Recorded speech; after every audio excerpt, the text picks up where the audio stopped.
Yes, good evening. Good evening, good evening.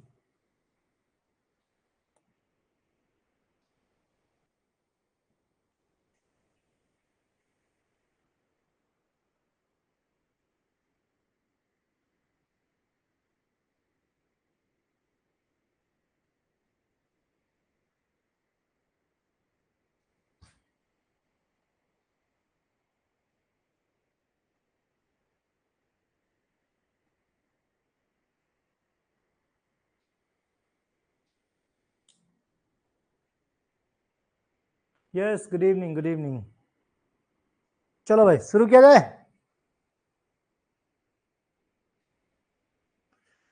D pharm first year pharmaceutical chemistry unit number 3 है ना. Unit number 3. तो unit 3 के बारे में अगर बात करें तो यूनिट 3 में आज हम लोग बात करेंगे adsorbent, protective and cathartics. Adsorbent unit 3 के बारे में, एडजॉर्बेंट, प्रोटेक्टिव एंड कैथार्टिक्स.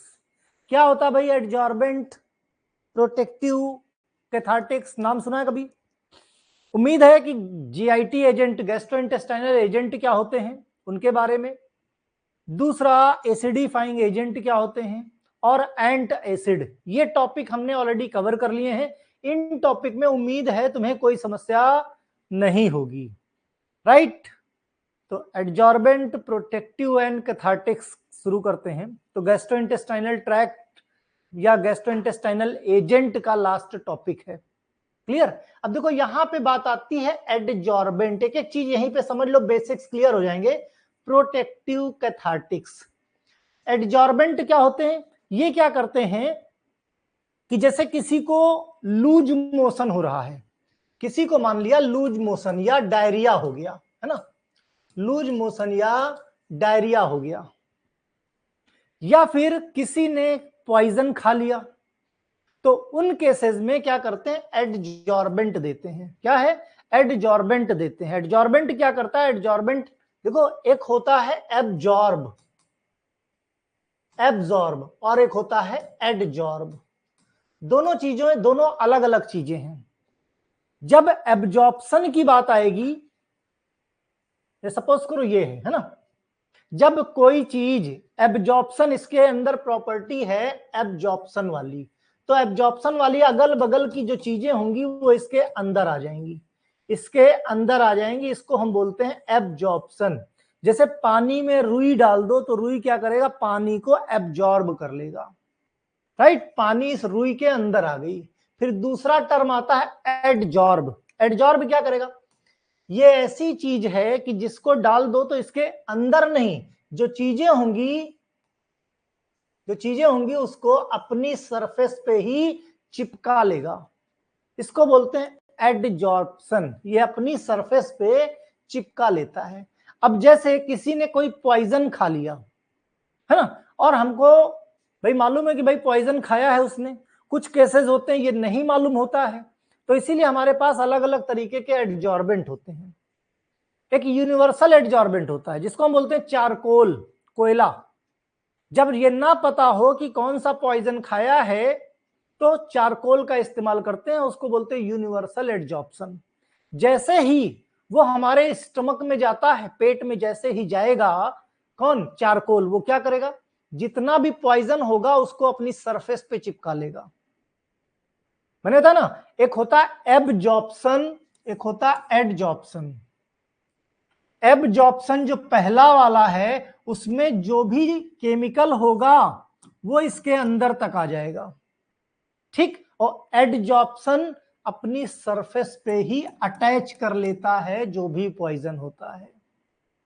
तो एडजॉर्प्शन और एब्जॉर्प्शन का मतलब समझ में आया कि नहीं? बताओ भाई. एब्जॉर्प्शन और एडजॉर्प्शन पॉइंट क्लियर हुआ? एब्जॉर्प्शन एंड एडजॉर्प्शन क्लियर हुआ? क्योंकि पहले तो होता क्या ना भाई, एज ए टीचर जब मैं कॉलेज में पढ़ाता हूं तो मैं इस चीज को महसूस करता हूं कि जब मैंने सेशनल में सपोज करो क्वेश्चन पूछा या एग्जाम में पेपर आया, ठीक, जब हम लोग कॉपी चेक करने जाते हैं यूपीबीटी की कॉपी जब चेक करने जाते हैं, जैसे आजकल स्पेशल बैक जो रिवैल्यूएशन इसकी कॉपियां चेक कर रहे हैं, ठीक है, तो उस केस में हम देखते क्या है, यूजुअली 90% जो बच्चे होते हैं वो एडजॉर्प्शन नहीं लिखते।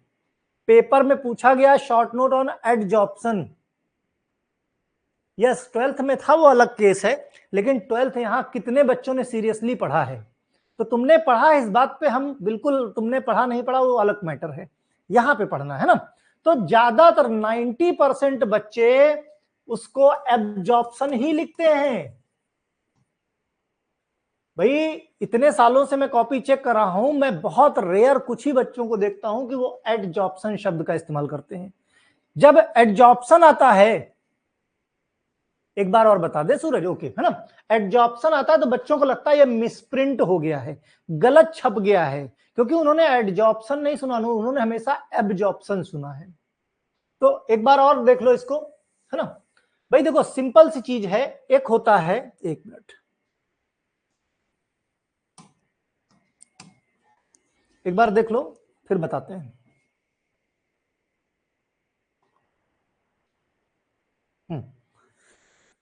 एक होता है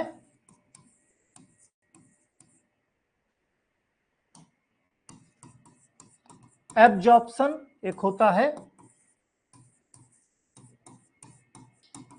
एडजॉर्प्शन, हाँ दो चीजें होती हैं। तो होता क्या है कि मान लिया हमारे पेट में कोई चीज गई, ठीक, अब हमने एक मटेरियल डाला है, तो एब्जॉर्प्शन बोलेंगे कि वो जो भी केमिकल है वो इसके अंदर एब्जॉर्ब हो जाएगा, एब्जॉर्ब हो जाएगा, इसके अंदर तक आ जाएगा, ठीक है। जब एडजॉर्प्शन की बात होगी तो वो केमिकल इसके अंदर नहीं जाएगा, इसकी सरफेस पे ही ये चिपका लेगा, इसकी सरफेस पे ही सारा का सारा अटैच कर लेगा सारे केमिकल को। इस प्रोसेस को बोलते हैं एडजॉर्प्शन और इस प्रोसेस को बोलते हैं एब्जॉर्प्शन। यह सूरज अब क्लियर हुआ एब्जॉर्प्शन और एडजॉर्प्शन का डिफरेंस? ठीक है, ठीक ठीक है, क्लियर हुआ है ना। अब ध्यान से देखो बात को, एक तो हो गया एडजॉर्प्शन, दूसरा होता है प्रोटेक्टिव्स। होता क्या है कि जैसे हमने एसिडिफाइंग एजेंट पढ़ा या एंटासिड पढ़ा, कभी भी स्टमक में या कहीं और, है ना, कहीं और अगर एसिड ज्यादा हो गया, एसिड ज्यादा होने की वजह से क्या होगा, घाव हो सकता है। भाई अगर म्यूकोसल लेयर हमारी रीजनरेट नहीं हो पाई, उतनी तेजी से प्रोटेक्ट नहीं कर पाई, जैसे भाई ये स्टमक है ना, ये स्टमक है, स्टमक पे इधर ये म्यूकोसल लेयर की लाइनिंग होती है, क्या होती है, म्यूकोसल लेयर की लाइनिंग होती है, और यहां पे बीच में होता है एसिड।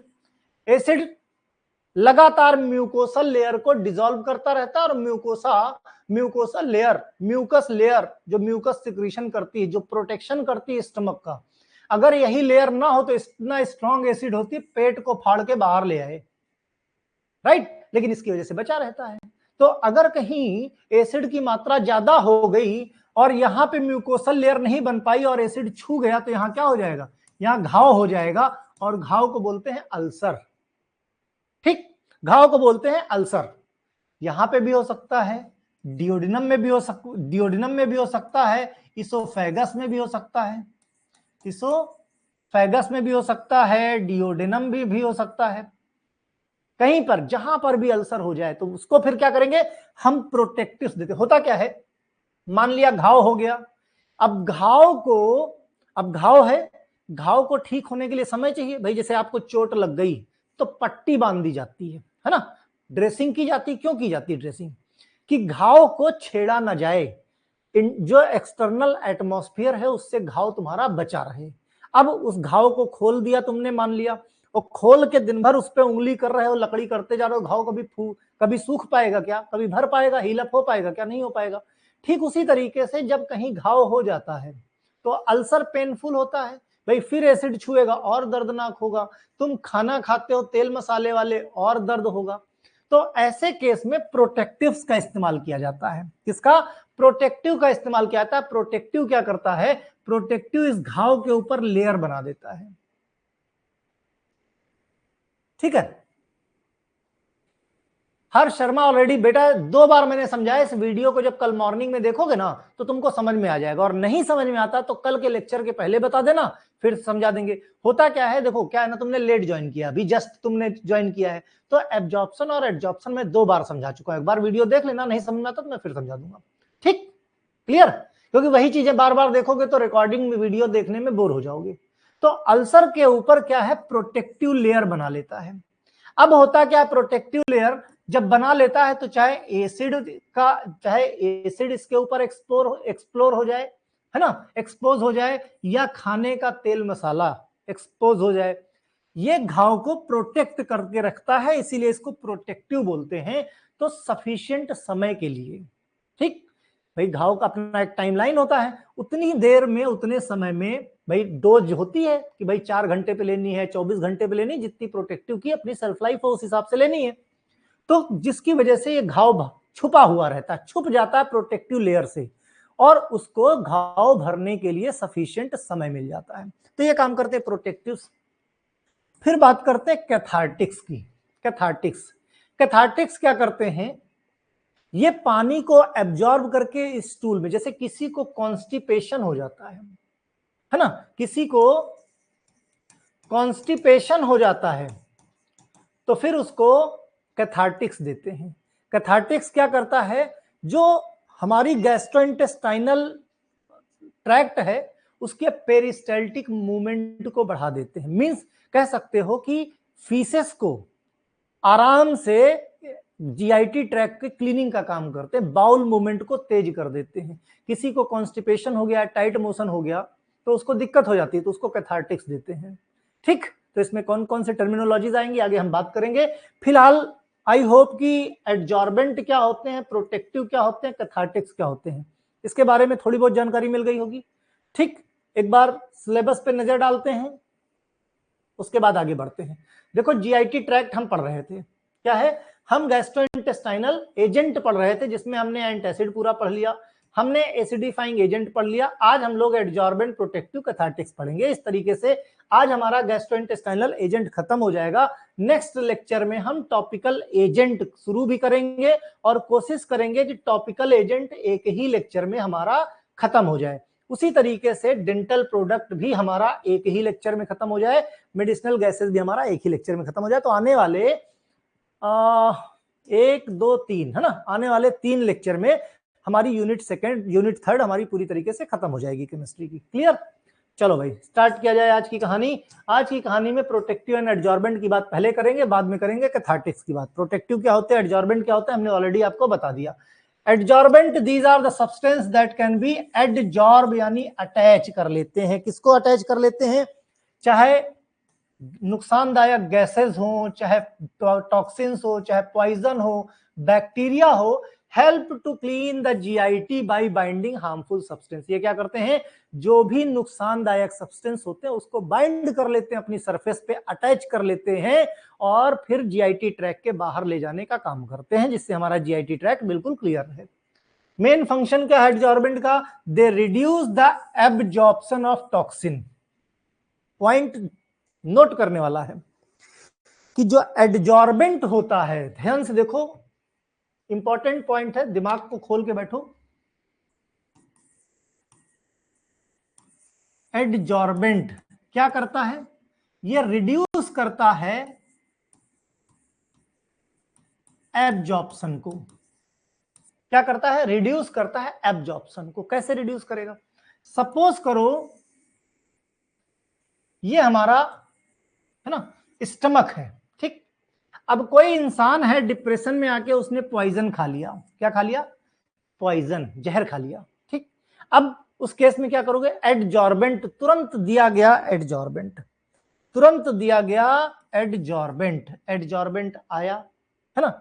अब होता क्या है, अगर ये एडजॉर्बेंट नहीं दोगे तो क्या होगा, तो ये जो जहर है वो एब्जॉर्ब होके ब्लड के कांटेक्ट में आ जाएगा, और ब्लड के कांटेक्ट में आ जाएगा तो सभी तरह की सेल तक पहुंच जाएगा।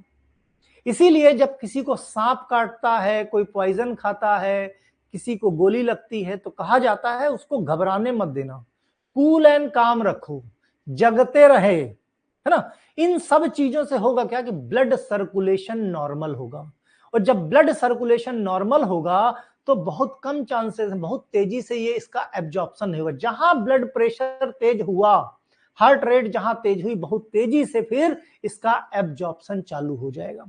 तो अगर हमने एडजॉर्बेंट दे दिया तो एडजॉर्बेंट क्या करेगा, इस पॉइजन को अपनी सरफेस पे अटैच कर लेगा, जिससे फायदा क्या होगा, हमारे स्टमक में इस पॉइजन की मात्रा कम हो जाएगी। क्यों कम हो जाएगी, क्योंकि उस मात्रा को तो इसने अपनी सरफेस पे अटैच कर लिया। जब मात्रा कम हो गई तो एब्जॉर्प्शन भी इसका कम होगा। तो कह सकते हो एडजॉर्बेंट का मेन काम क्या है, reduce the absorption of toxins, reduce the absorption of toxin. Clear है ना, क्लियर है कि नहीं बताओ भाई। तो जो एडजॉर्प्शन का काम है यही है ना, तो रिड्यूस कर देता है एब्जॉर्प्शन को। ओके, प्रोटेक्टिव का क्या काम है, protective form the protective layer over the mucosal lining of GIT. जिस जगह पे कहीं पे अल्सर हो गया है, कहीं पे म्यूकोसल लेयर डैमेज हो गई है, तो प्रोटेक्टिव लेयर उसको प्रोटेक्ट करती है, एक लेयर बना लेती है ताकि उसके हील अप घाव को भरने का समय मिल जाए।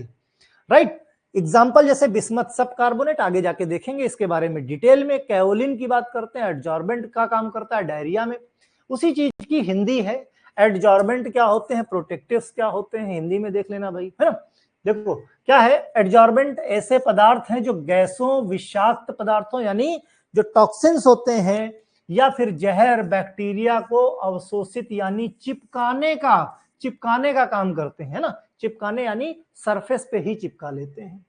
ठीक, और प्रोटेक्टिव्स जीआईटी की म्यूकोसल लाइनिंग को एक सुरक्षात्मक परत बनाते हैं, एक प्रोटेक्टिव लेयर बनाते हैं। जैसे बिस्मथ सब कार्बोनेट, है ना, एडजॉर्बेंट और प्रोटेक्टिव का एग्जांपल क्या है, बिस्मथ सब कार्बोनेट। इसका सिनोनियम बेसिक बिस्मथ कार्बोनेट। सिनोनियम पे बहुत ध्यान देना, कई बार मेन चीज ना पूछ के सिनोनियम क्वेश्चन पूछ लेते हैं। जरूरी नहीं एडजॉर्बेंट प्रोटेक्टिव ही पूछा जाए, बिस्मथ सब कार्बोनेट या बेसिक बिस्मथ कार्बोनेट भी पूछ सकते हैं।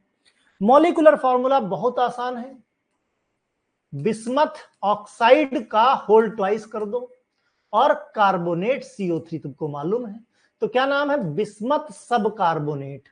तो है ना, बिस्मथ ऑक्साइड का होल ट्वाइस और कार्बोनेट लिख दो, तो ये हो जाएगा मॉलिक्यूलर फार्मूला। ब्रांड नेम की बात करें, ब्रांड नेम को ही मार्केटेड प्रिपरेशन बोलते हैं। कहीं पे नोट कर लो, brand name equals to market preparation, क्योंकि कई बार क्वेश्चन मार्केट प्रिपरेशन से आता है, कई बार क्वेश्चन ब्रांड नेम से आता है। तो रेक्सॉल, बिस्मॉल, पेप्टोबिस्मॉल, देखो रेक्सॉल, पेप्टोबिस्मॉल और बिस्मॉल, है ना, स्टमक रिलीफ, कई सारे ब्रांड नेम से ये। और ब्रांड नेम या मार्केट प्रिपरेशन वो होता है जिस नाम से मार्केट में मेडिकल स्टोर पे ये दवा, ये ड्रग खरीदी जा सकती है। ओके, प्रॉपर्टी की बात करें तो पेल येलो या व्हाइट कलर का होता है, ऑर्डरलेस है यानी गंधहीन है, टेस्टलेस यानी स्वादहीन है। स्टेट क्या है, क्रिस्टलाइन पाउडर यानी कि सॉलिड है। सॉलिबिलिटी, पानी में बिल्कुल भी सॉलिबल नहीं है, पानी और अल्कोहल में, लेकिन हाइड्रोक्लोरिक एसिड और नाइट्रिक एसिड में कंप्लीटली सॉलिबल है। यानी कह सकते हो कि मिनरल एसिड में सॉलिबल है, अल्कोहल और पानी में बिल्कुल सॉलिबल नहीं है। स्टोरेज की बात करें, हमने ऑलरेडी बताया, सबका स्टोरेज तुमको एक ही लिखना है, stored in airtight close container which is protected from light. Okay, storage हो गया। यूज की बात करें तो भाई यूज क्या, एंटीसेप्टिक एजेंट, माइल्ड एस्ट्रिंजेंट और एंटी डायरियल। एडजॉर्बेंट प्रॉपर्टी होने की वजह से एंटी डायरियल। भाई डायरिया में क्या होता है, डायरिया में फीसेस में पानी ज्यादा चला जाता है, इसीलिए भाई पतली पॉटी होती है, राइट। तो ये एडजॉर्बेंट क्या करते हैं, पानी को एडजॉर्ब कर लेते हैं और पॉटी को सॉलिडिफाई कर देते हैं, जिससे कि पतली नहीं होती, तो डायरिया का ट्रीटमेंट हो जाता है। फार्मास्यूटिकल फॉर्मुलेशन या फार्मास्यूटिकल प्रिपरेशन, या इसको ऑफिशियल प्रिपरेशन के नाम से भी क्वेश्चन पूछा जाता है। बिस्मथ सब कार्बोनेट का ऑइंटमेंट आता है as per Indian pharmacopoeia. Clear. Next आते हैं कैओलिन, जिसका दूसरा नाम चाइना क्ले भी है, इसको चाइना क्ले के नाम से भी जाना जाता है। तो कैओलिन सॉफ्ट व्हाइट क्ले होती है, सफेद कलर की। चाइना क्ले मार्केट में बच्चों के खेलने के लिए भी मिलती है, घरों में पाई जाती है।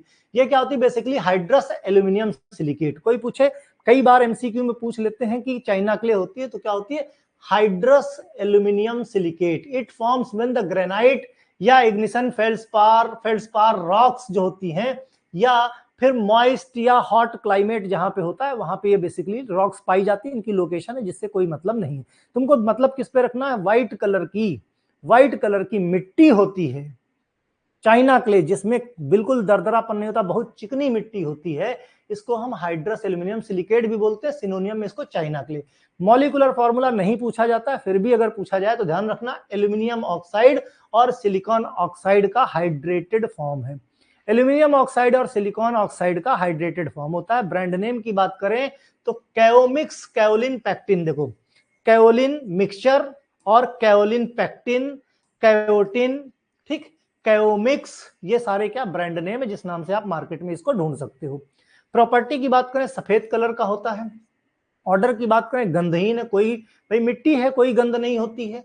और टेस्ट कैसा होता है, जैसे मिट्टी का टेस्ट होता है, क्ले लाइक टेस्ट होता है। सॉल्युबिलिटी इनसॉल्युबल इन वाटर और सॉल्युबल इन एल्कली हाइड्रोक्साइड, पानी में सॉल्युबिलिटी इसकी कम है, और एल्कली हाइड्रोक्साइड जैसे सोडियम हाइड्रोक्साइड हो गया, अमोनियम हाइड्रोक्साइड हो गया, उसमें ये सॉल्युबल होता है। ठीक, खास चीज इसकी होती है free from gritty particle. Gritty particle मतलब छोटे छोटे पार्टिकल जो पाए जाते हैं, जिसको बोलते हैं ना कि पाउडर दरदरा है, दरदरा पाउडर होता है जिसमें छोटे छोटे पार्टिकल्स पाए जाते हैं, उसको दरदरा पाउडर बोलते हैं। तो इसमें कोई दरदरा पाउडर नहीं है, मीन सब बारीक पाउडर है एकदम।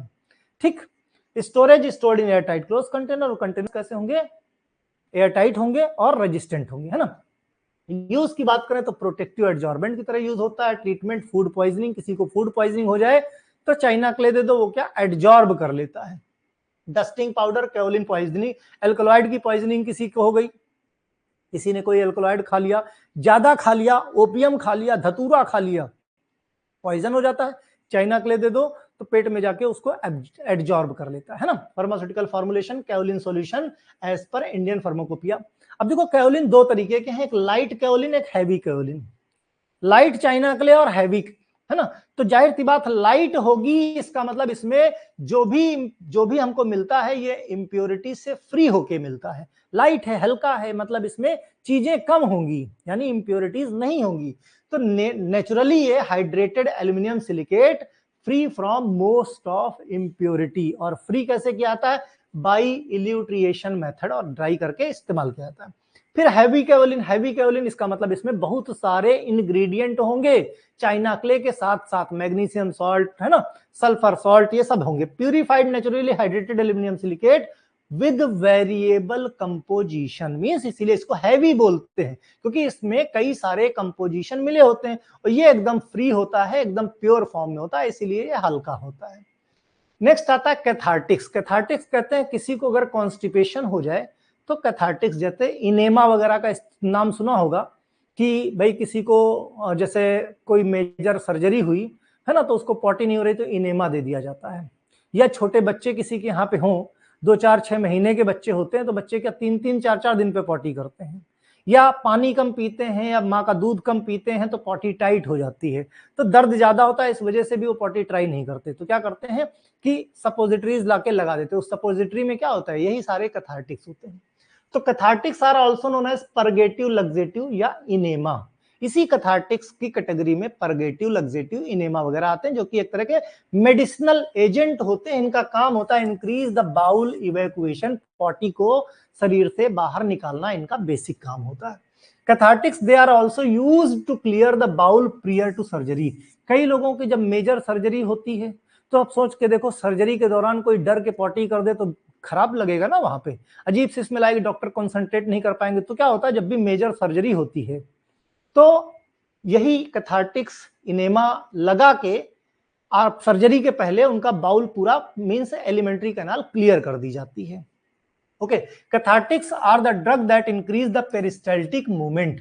भाई जो हमारी गैस्ट्रोइंटेस्टाइनल ट्रैक्ट है, जो हमने पहले लेक्चर में बताया था, मुंह से लेके एनस तक, ऊपर से लेके नीचे तक फूड जो आता है वो उस मूवमेंट को बोलते हैं पेरिस्टाल्टिक मूवमेंट। तो पेरिस्टाल्टिक मूवमेंट को ये क्या करता है, बढ़ा देता है, जिससे गैस्ट्रोइंटेस्टाइनल ट्रैक्ट पे कोई चीज रुके नहीं, जल्दी से शरीर के बाहर निकल जाए।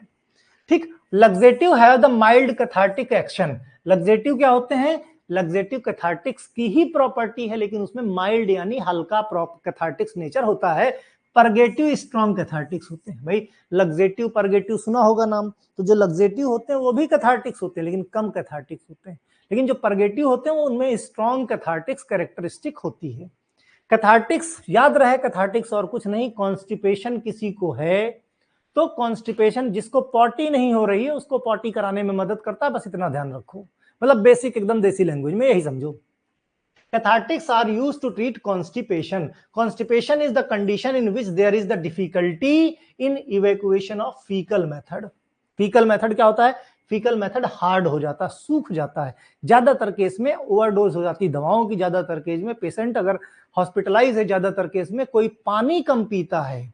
तुम लोग भी ध्यान दोगे, गर्मियों में ये समस्याएं बहुत होती हैं, सॉरी ठंडियों में, है ना, ठंडी में ठंड लगती, प्यास का एहसास नहीं होता, शरीर में पानी की कमी हो जाती है।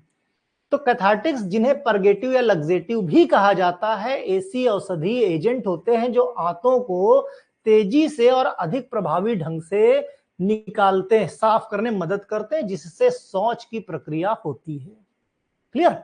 कॉन्स्टिपेशन क्यों हो जाता है? कॉन्स्टिपेशन, भाई लगातार किसी को पॉटी लगी है लेकिन वो क्लास चल रही है इसलिए नहीं जा रहा है, कभी कभी मीटिंग है इसलिए नहीं जा रहा है, कभी कभी बस ट्रेन में आ जाती है, कभी कभी कुछ लोगों के बीच में बैठे हैं, रिश्तेदार आए हैं, संकोच लग रहा है इसलिए नहीं जाएंगे। कहने का मतलब लगातार पॉटी आ रही है लेकिन आप इग्नोर कर रहे हो, इस वजह से भी कॉन्स्टिपेशन हो सकता है। The faecal matter remains in the colon for prolong duration where excessive absorption of water. तो फीकल मेथड भाई हमारे कॉलन में इकट्ठा होता है ना, लार्ज इंटेस्टाइन का पार्ट है। अब लार्ज इंटेस्टाइन में पानी का एब्जॉर्प्शन होता है, सिर्फ वाटर एब्जॉर्प्शन होता है। अब लंबे समय तक अगर फीकल मेथड, जो वेस्ट अनडाइजेस्टेड पार्ट है, वो कोलन में अगर पड़ा रहेगा, पॉटी आई है लेकिन आप नहीं जा रहे हो, तो वो क्या करेगा, लार्ज इंटेस्टाइन में पड़ा रहेगा कोलन पार्ट में। तो लार्ज इंटेस्टाइन का काम क्या है, वाटर एब्जॉर्प्शन, वो वाटर एब्जॉर्प्शन करता रहेगा और धीरे धीरे करके पॉटी टाइट हो जाएगी, और टाइट पॉटी उसी को हम बोलते हैं कॉन्स्टिपेशन। राइट?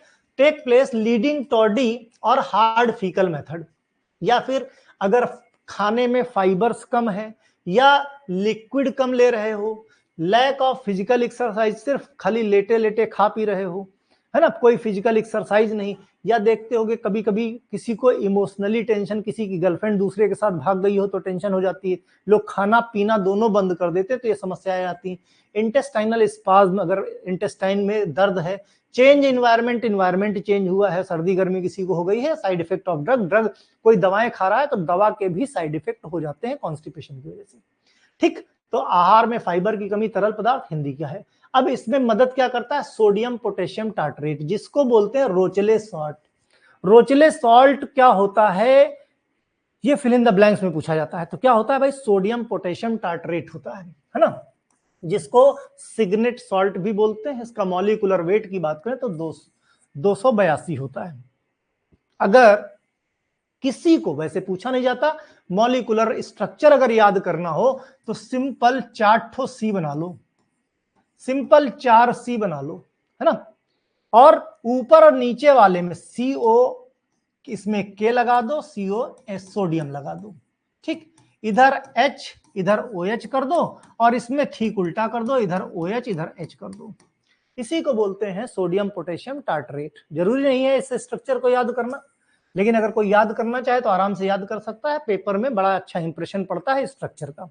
इसीलिए इस बार भी हमारे पास 10 ऐसे बच्चे हैं, सेकेंड ईयर में 10 ऐसे बच्चे पढ़ रहे हैं जिन्होंने केमिस्ट्री में 80 में 79 मार्क्स ऑब्टेन्ड किए हैं। 80 में 79 नंबर लाना अपने आप में, 10 बच्चे हैं हमारे पास, राइट, जो एग्जिट एग्जाम का कोर्स लिए हैं और already second year pass out हो चुके हैं। ठीक, मतलब 80 में 79, सेकेंड ईयर के भी बच्चे। हर साल काफी बच्चे ऐसे होते हैं जो अच्छा स्कोर करते हैं। तो केमिस्ट्री कहने का मतलब सिर्फ इतना, बहुत स्कोरिंग सब्जेक्ट है, परसेंटेज बनाता है, बहुत बढ़िया ये, राइट। अगर थ्योरी अच्छी होगी तो प्रैक्टिकल में मार्क्स अपने आप, वाइवा होगा, बहुत अच्छे से जवाब दे पाओगे, और धीरे धीरे करके तुमको खुद लगने लगेगा कि केमिस्ट्री का नॉलेज तुम्हारा खुद बढ़ रहा है। क्लास में जब क्वेश्चन आंसर होते हैं तो खुद ऑटोमेटिकली जवाब निकलने शुरू हो जाएंगे धीरे धीरे करके। प्रॉपर्टीज की बात करें तो कैसा है, कलरलेस, ऑर्डरलेस और कूल सलाइन टेस्ट, यानी कैसा है, रंगहीन और गंधहीन। स्वाद की बात करें तो नमक पानी जैसा स्वाद होता है, इनसॉल्युबल होता है अल्कोहल में और कंप्लीट सॉल्युबल होता है पानी में। स्टोरेज, सबका स्टोरेज एक ही लिखना है, stored in airtight close container, और कंटेनर कैसा होगा, light resistant. Use cathartics as a cathartics, treatment of constipation, बना बना के, अगर मालूम है कि भाई सोडियम पोटेशियम टार्ट्रेट कैथार्टिक्स है, तो कैथार्टिक्स का क्या काम है, आपको मालूम है कि भाई किसी को कॉन्स्टिपेशन हो जाए, है ना, इंटेस्टाइनल स्पाज्म हो जाए, भाई कॉन्स्टिपेशन होगा तो दर्द भी होगा, है ना, तो उन सब चीजों के ट्रीटमेंट पे इंडस्ट्री में भी स्टेबलाइजर या मीट प्रोडक्ट स्टेबलाइजर की तरह इस्तेमाल किया जाता है। Pharmaceutical formulation, sodium potassium tartrate का पाउडर आता है। मार्केट फॉर्मुलेशन की बात करें यानी ब्रांड नेम की बात करें तो स्पेक्ट्रम सोडियम टार्ट्रेट स्पेक्ट्रम नाम से मार्केट में मिलता है। क्लियर। फिर मैग्नीशियम सल्फेट जिसको बोलते हैं इप्सम सॉल्ट, लास्ट है आज का, लास्ट टॉपिक है ना, मैग्नीशियम सल्फेट।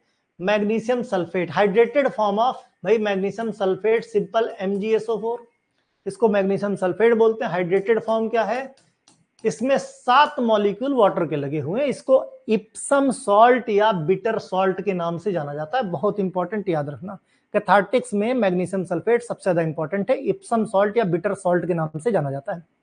फिजिकल प्रॉपर्टी, भाई रंगहीन है, गंधहीन है और सलाइन टेस्ट जैसा कि सोडियम पोटेशियम टार्ट्रेट था तुम्हारा। स्पायरिंगली सॉल्युबल वाटर में है, स्पायरिंगली सॉल्युबल अल्कोहल में है। ठीक। केमिकल प्रॉपर्टी की बात करें तो मैग्नीशियम सल्फेट जो है इसी को लेके गर्म कर दो लगभग 200 डिग्री सेल्सियस पे, तो क्या होगा, 200 डिग्री सेल्सियस पे गर्म कर दिया तो जो पानी है वो उड़ जाएगा, बचेगा क्या, खाली मैग्नीशियम सल्फेट। देखो मैग्नीशियम सल्फेट लिया हमने, 200 डिग्री सेल्सियस पे गर्म किया तो पानी उड़ गया, तो बचा क्या, मैग्नीशियम सल्फेट बचा। फिर इसी मैग्नीशियम सल्फेट को लो और फिर गर्म कर दो, गर्म किया तो क्या हुआ, मैग्नीशियम ऑक्साइड और सल्फर ट्राई ऑक्साइड बन गया। ये इसकी केमिकल प्रॉपर्टी। स्टोरेज सबको मालूम, stored in airtight close container, और कंटेनर कैसे होंगे, yes resistant from light. Use कैसा है भाई, saline cathartics, treatment of magnesium deficiency, किसी को अगर शरीर में मैग्नीशियम की डिफिशियंसी है तो मैग्नीशियम सल्फेट है, मैग्नीशियम सल्फेट मदद करता है किसमें, क्या, मैग्नीशियम की डिफिशियंसी को ठीक करने में, है ना। ट्रीटमेंट ऑफ कोलेस्टाइसिस, या किसी के कोलन में अगर सिस्ट बन गया है तो उसके ट्रीटमेंट में। फार्मास्यूटिकल फॉर्मुलेशन, मैग्नीशियम सल्फेट की टैबलेट आती है as per Indian pharmacopoeia, magnesium sulphate का पाउडर आता है एज पर इंडियन फार्माकोपिया। ठीक। मार्केट फॉर्मुलेशन या मार्केट प्रिपरेशन या ब्रांड नेम, क्या क्या ब्रांड नेम है, सल्फा मैग या सुमैग, सुमैग पाउडर आता है, सुमैग पाउडर आता है, लगभग मैक्सिमम लोगों को पता होगा। इसमें भी क्या होता है, इप्सम सॉल्ट होता है, क्या होता है, मैग्नीशियम सल्फेट या इप्सम सॉल्ट के नाम से इसको जानते हैं। तो इस तरीके से हमारा ये लेक्चर पूरी तरीके से खत्म होता है। इसको अच्छे से रिवाइज कर लेना, नोट्स बना लेना। कल संडे है, कल ऑफ रहेगा, कल आपको टेस्ट सीरीज मिलेंगी, टेस्ट सीरीज लगा लेना। मंडे की क्लास में हम टेस्ट सीरीज के रिजल्ट, किस बच्चे ने कौन सी टेस्ट सीरीज लगाई है, कल मैं मैसेज करूंगा कौन से लगानी, उसका रिजल्ट मैं यहीं पे दिखाऊंगा टेस्ट सीरीज में। टेस्ट सीरीज लगाने में किसी को कोई समस्या होती तो मेरा नंबर आपके पास है, दिन में 10 से 11 में मुझे फोन कर लेना, मैं बता दूंगा एग्जैक्टली उसमें करना क्या है। ठीक। बाकी पढ़ते रहो, दोस्तों को शेयर करते रहो, कोई भी समस्या हो तो नेक्स्ट क्लास के पहले। बेटा अच्छा लगा क्या, अच्छा लगेगा, देखो पढ़ाई लिटरली बताऊं किसी बच्चे को अच्छी नहीं लगती, लेकिन मैं ऐसे हालात पैदा कर दूंगा कि तुमको पढ़ना पड़ेगा, है ना। भाई हमारे यहाँ बैक क्यों नहीं लगती, कुछ तो ऐसा मैजिक मैं करता हूं जिससे हमारे यहाँ पे बैक नहीं लगती। भाई इतने बच्चे 2024 में अभी 3 को जो रिजल्ट आया था, सबसे ज्यादा बच्चे हमारे यहाँ पास हुए। अगर किसी कॉलेज में 10 बच्चों ने हमारे यहाँ से कोर्स अगर परचेस किया तो वही 10 पास हुए, बाकी सब फेल हो गए, तो कुछ तो ऐसा खास होगा तभी पास हो रहे हैं ना बच्चे, राइट। चलो भाई पढ़ते रहो, दोस्तों को बताते रहो। Bye bye.